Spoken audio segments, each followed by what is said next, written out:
Greetings, everyone. All right, last video that I made was rather long. Not as long as my mustache, which is our sponsor today. However, this one I want to make short, so let's kick it. Aftermath of World War II. Well, before we even get to the aftermath, I guess we should start with kind of the first main end of it, which would be the surrender of Japan. August 15th, 1945, 6 days after the atomic blast in attack in Nagasaki, Japan announced their surrender, and September 2nd, this surrender was signed, as you can see here. That said, due to the wide nature of Japan's empire that they conquered during World War II, there were some soldiers that continued to fight in the far-flung places of the empire, namely small islands.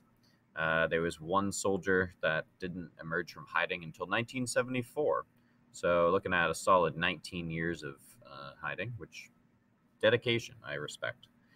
After the surrender, an occupation of Japan was organized by General Douglas MacArthur.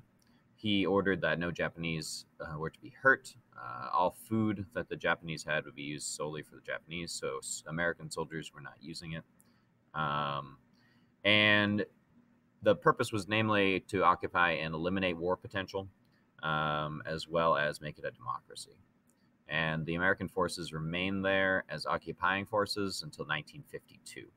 However, to this day, if you look at this map on the right, there are a number of American military bases still on the island of Japan, which in many cases is still a source of tension for the Japanese people. We're going to backtrack slightly to the Yalta Conference. So February of 1945, so a few months before the end of the war in the Pacific, there is a conference that's held in Yalta, which is here on the Crimean Peninsula in the Black Sea. And the conference is namely between the United States, the Soviet Union, and the United Kingdom. So we have Stalin, FDR, and good old Winston Churchill that are meeting specifically to figure out what to do after the war. Their goal that they settle on is that they need to figure out how to rebuild the war, give back independence to nations that had lost it, and to promote democratic governments in the area, of which Stalin did not particularly follow through with because he encouraged communist governments after the war. However, this sets the stage for trying to figure out how to rebuild Europe after this devastation that has occurred during the war. Before a lot of people can move on with their lives, there needs to be some closure, especially for people that suffered under the Nazi regime. And what is decided is to hold some war trials. They become known as the Nuremberg War Trials. They kind of set the stage for modern international courts and international law. And it persecuted the members of the Nazi high command that were still alive. A number of Nazi leaders committed suicide before they were able to be captured. So about 24 of them, exactly 24 of them, were put on trial in the Nuremberg trials. Some tried to escape, specifically to Argentina, and a number were tracked down by Israel's intelligence service called Mossad. But many of these were convicted of war crimes. There were a few that got off. There was one radio announcer who was acquitted of his charges, and others were sentenced to various years in prison.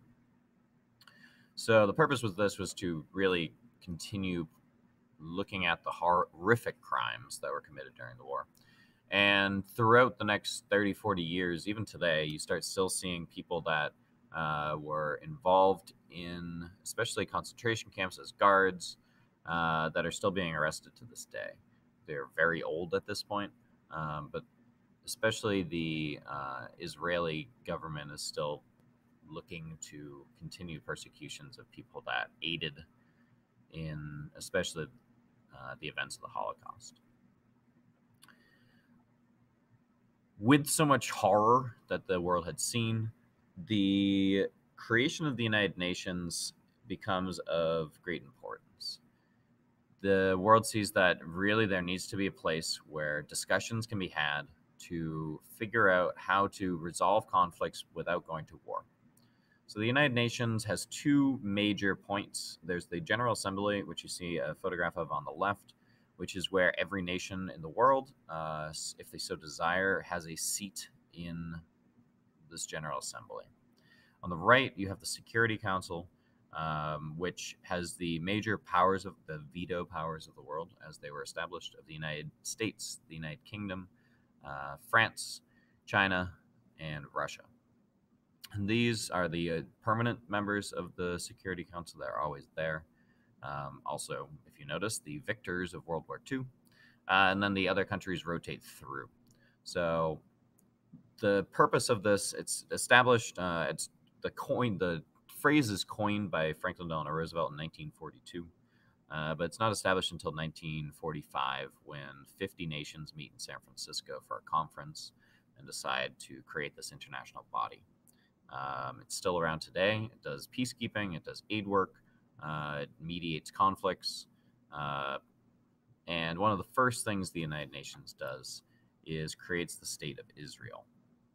So this land at the end of the Mediterranean had been British Palestine, and at the end of the war, the British realized that they really can't control this land anymore. They start seeing their empire to be diminishing as it soon after disappears. And the British handed over to this territory over to the UN, and the UN decides that this territory should be divided between a Jewish state and an Arab state. Looking at the horrible, horrible tragedies that happened in Europe, atrocities committed towards the Jewish population, there's a sense that something needs to be done for the European Jews. So this homeland is established as a Jewish state. If you see in this map on the right, in orange, the darker orange, and the yellow is this Arab state. Now, if you follow any current events, you know that this is still a great controversy in the world. Especially the Arab population is saying, why are you giving our land away? This is a holy land for the three major religions of the world. So there's a lot of conflict that occurs here still to this day. But it is one of the first things that the United Nations does as a body. We also we see Germany divided. So at the end of the war, the American forces are coming in from the west, the Russian forces are coming in, the Soviet forces are coming in from the east. So Germany at the end of the war is divided. It's divided between, if you look at this map, these kind of zones of occupation. The United States, Great Britain, France, and the Soviet Union occupy various areas of it. The United States, Great Britain, and France area essentially becomes West Germany as a whole, and the Soviet area becomes East Germany. This remains a city divided for a few decades, which we'll get into more in class. But the city of Berlin itself, even though it's within East Germany, is also divided. So the capital of Germany, which we'll get into, the Berlin Wall. The Berlin Wall is not built for a while, so we won't talk about that yet, even though I just said it. But Germany's divided. Many soldiers that are outside of Germany that are captured end up being forced to work, forced labor, to help repair the damage that was caused. If you look at this image here, there's cities that are just completely destroyed. So massive efforts need to be done to rebuild Europe. And with this division in Germany, you start to see the origins of the Cold War. You start to see the Soviet Union trying to figure out where they can influence countries, and the United States and Great Britain and France trying to figure out where they can influence countries. So the end of World War II is just the beginning of the Cold War. And we'll get a lot more into it, but you start to see this division of countries that are turning communist and countries that are either remaining or turning democratic. And one of the biggest efforts to ensure democracy in these countries ends up being the Marshall Plan.